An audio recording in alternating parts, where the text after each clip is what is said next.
Assalamualaikum warahmatullahi wabarakatuh. Alhamdulillah, wassalatu wassalamu ala rasulillah wa ala alihi wa sahbihi wa man walah wa ba'd. Saudara-saudariku dimanapun Anda berada, lupa bisa menjadi rahmat yang patut disyukuri. Tapi juga boleh jadi ia bisa menjadi musibah yang mesti dievaluasi, pun demikian diintrospeksi.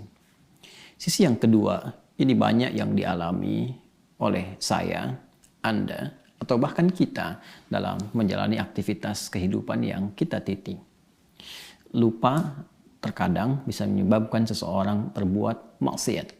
Allah berfirman di Quran surah kedua Al-Baqarah di ayat 286 itu, Rabbana la tu'akhidna in nasina au akhtana.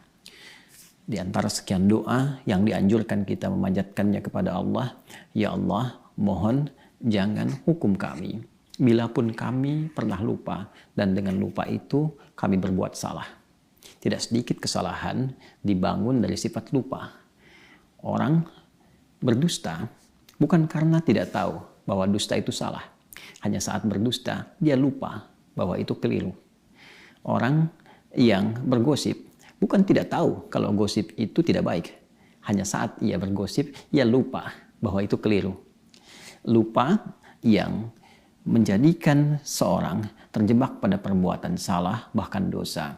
Itu lupa yang diinisiasi dan diwaswasi oleh syaitan.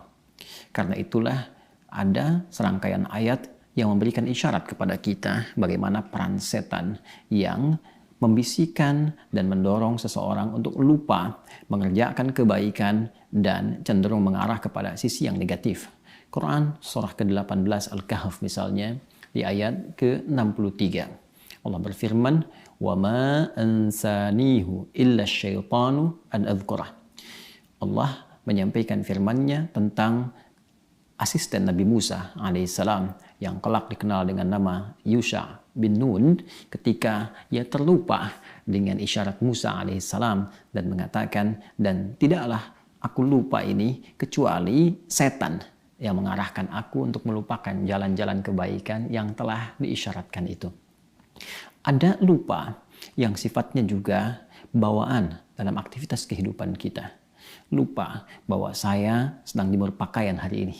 Lupa kalau pesan itu belum dijawab. Lupa kalau kunci mobil tadi ditaruh di mana. Terbawa dalam aktivitas keseharian. Bila mengarahkan kepada yang negatif, tetap ada peran setan di dalamnya. Al-Quran memberikan solusi kepada kita. Bagaimana seseorang bisa menjaga ingatan dengan kuat dan terhindar dari sifat lupa. Atau bahkan mengatasi lupa dalam aktivitas kehidupannya. Sehingga saat belajar, ia tidak mudah lupa. Saat menghadapi ujian, ia cepat ingat materi yang dihafalkan. Saat ia menghadapi persoalan-persoalan kehidupan, dia ingat bagaimana solusi-solusi yang bisa dihadirkan. Quran surah ke-18 Al-Kahf di ayat ke-24 itu Allah mengajarkan kepada kita tentang cara bagaimana mengatasi lupa. Allah berfirman, A'udzubillahi minasyaitonirrajim. Bismillahirrahmanirrahim. Wadhkur rabbaka idza nasit. Wadhkur rabbaka idza nasit. Dan berzikirlah, ingatlah kepada Allah Subhanahu wa taala, Rabb yang merawatmu, memeliharamu, memberikan perhatian kepadamu. Ingatlah Rabbmu ketika engkau lupa. Wa qul asa an yahdiyani rabbi li aqraba min hadza rasyada. Dan katakanlah, boleh jadi Allah Subhanahu wa taala akan cepat memberikan kepadaku petunjuk, dan dengan petunjuk itu aku mendapatkan gambaran-gambaran tentang apa yang sedang dicari, diinginkan, atau sedang dilakukan. Saudara, ayat ini memang memiliki tafsiran beragam di antara para mufassir.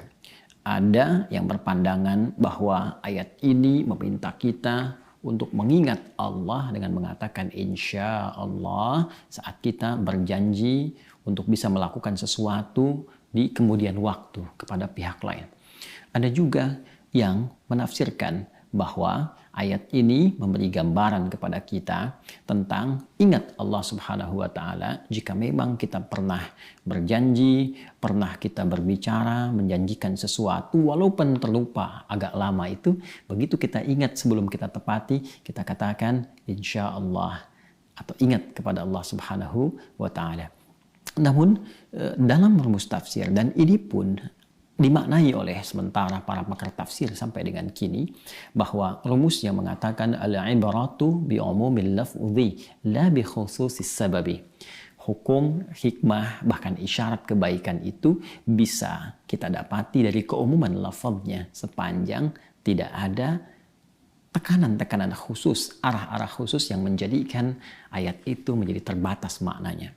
Ayat ini memberikan makna umum kepada kita. Kalau saya, Anda, kita sedang lupa, maka ingatlah Allah Subhanahu wa taala. Berzikirlah kepada Allah Subhanahu wa taala. Zikir bisa dengan mengucap kalimat thayyibah. Sekalipun itu istighfar, astaghfirullah, subhanallah, masya Allah, Allahu Akbar. Zikir bisa dilakukan dengan solat. Anda berwudu, tunaikan solat 2 rakaat, Anda lakukan. Bisa dengan solat jika bertepatan dengan waktu duha, solat duha. Jika tidak ada waktu yang khusus, bisa Anda jadikan solat untuk solat wudu. Lakukan solat 2 rakaat. Kemudian lihat apa yang terjadi ketika Anda berdoa dalam sujud. Umumnya ada sebagian ulama yang menggunakan rumus ini ketika mereka mendapati lupa dalam hal-hal yang tengah mereka kerjakan. Zikir artinya mengingat Allah. Lupa pada kebaikan datang dari setan. Ketika kita menghadirkan ingatan kepada Allah, maka berlarilah setan meninggalkan kita. Dan dengan itu lupa boleh jadi hilang dan ingatan kembali kepada kita. Semoga bermanfaat.